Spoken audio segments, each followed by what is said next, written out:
If you're a beginner or you're trying to get into oil painting, I created a list of absolute must-buys from the store, and these are materials that I actually use on a daily basis every time I paint without any of the fluff. I'm gonna try to save you as much time and as much money as you can because I've bought a lot of materials that I actually ended up not using at all, and some materials I always go back to the store to buy some more. So these are the things that I would recommend if I were to start all over again. All right, so first of all, you already know you gotta get brushes, specifically oil paint brushes.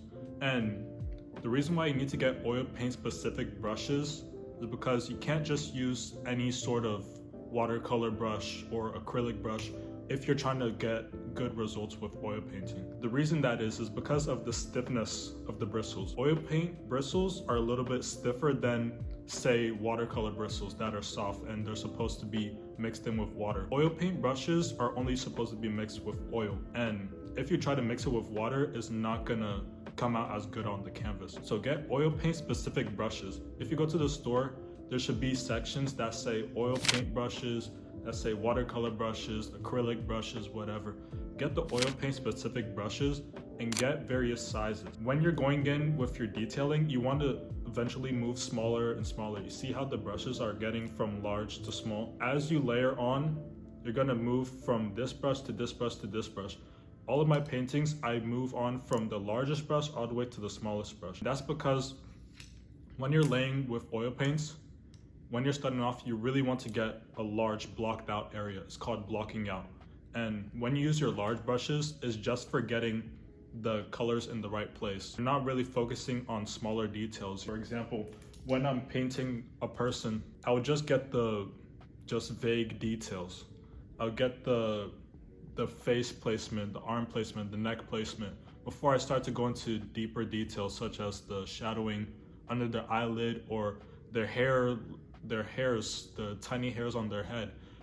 Do the larger areas first, and with those you use the large brushes. As you move on, you're gonna get to the smaller brushes. This small brush is only for like minute details with shadowing or lighting, like if it's like a reflection of the light on my eyes. I'm gonna use this brush for it. I'll say get a range of 5. All right, and then this is gonna be from your largest to smallest.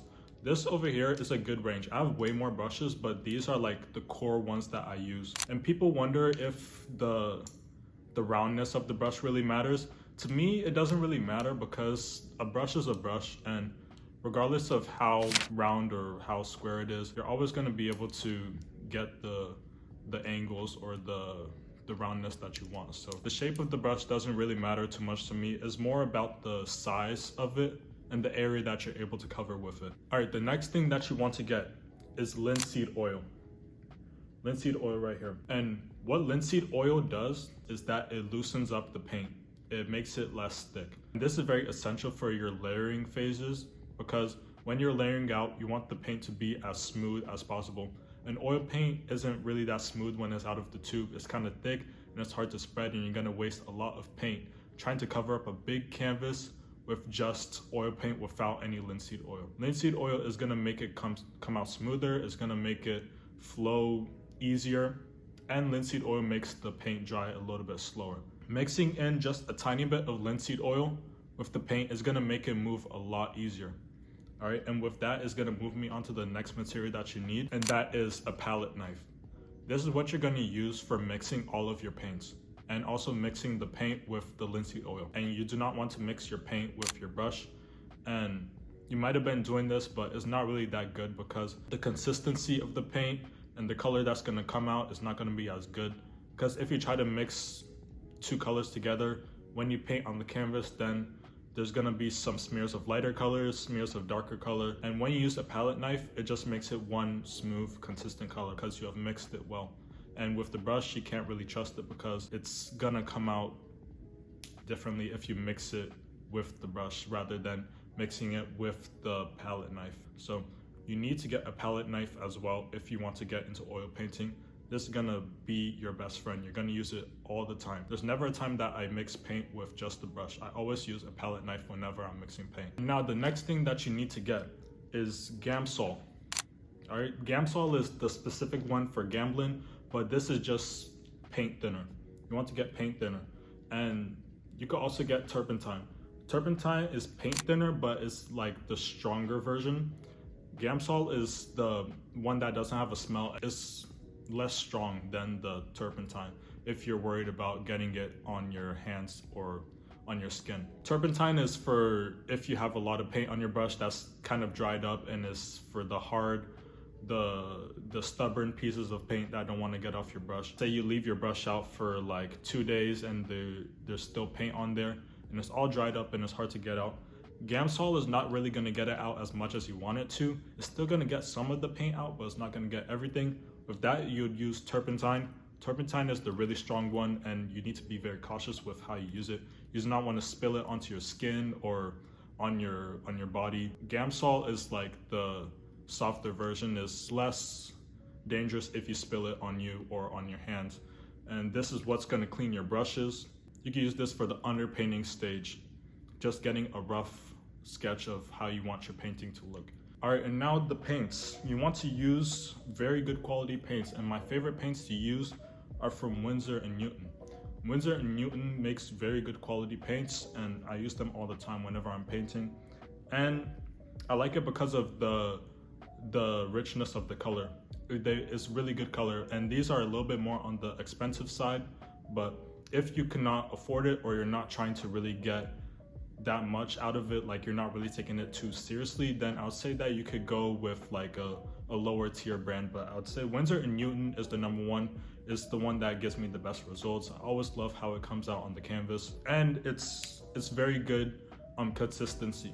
They're very consistent with the paint, and every single tube that I get, I buy it with confidence, because some paints that I buy, it comes out with not as good quality, not as the same shade of a color. But Winsor & Newton is very consistent. I really like how they make their paint, so it's the one I use. Also, another one that I really like is Gamblin 1980. This is a really good quality paint. It's a little bit more on the expensive side as well, but you pay for what you get.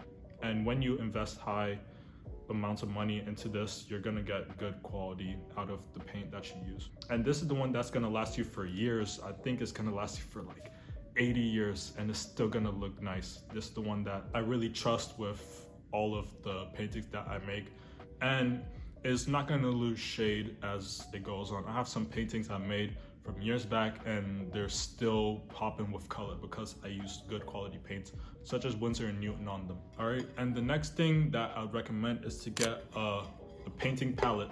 Now this is just a glass palette that I use. This is very easy. I'd recommend this over using like a paper plate or something of that sort, using just like a can or whatever to mix your paint.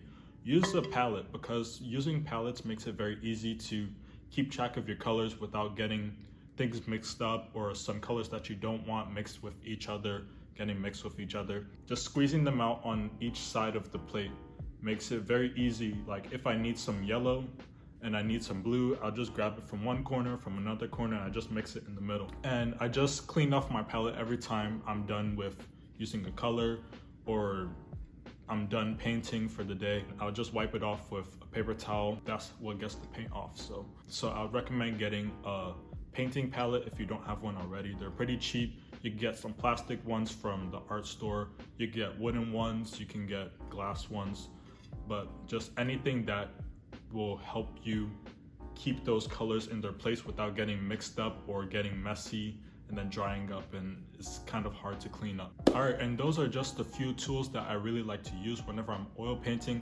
If I was a complete beginner, I'd really want somebody to tell me these things instead of buying some unnecessary things for oil painting. And I really want to thank you all for watching this video. If you're interested, I have some more videos coming out soon, so hit that subscribe button, and I'll see you all in the next one.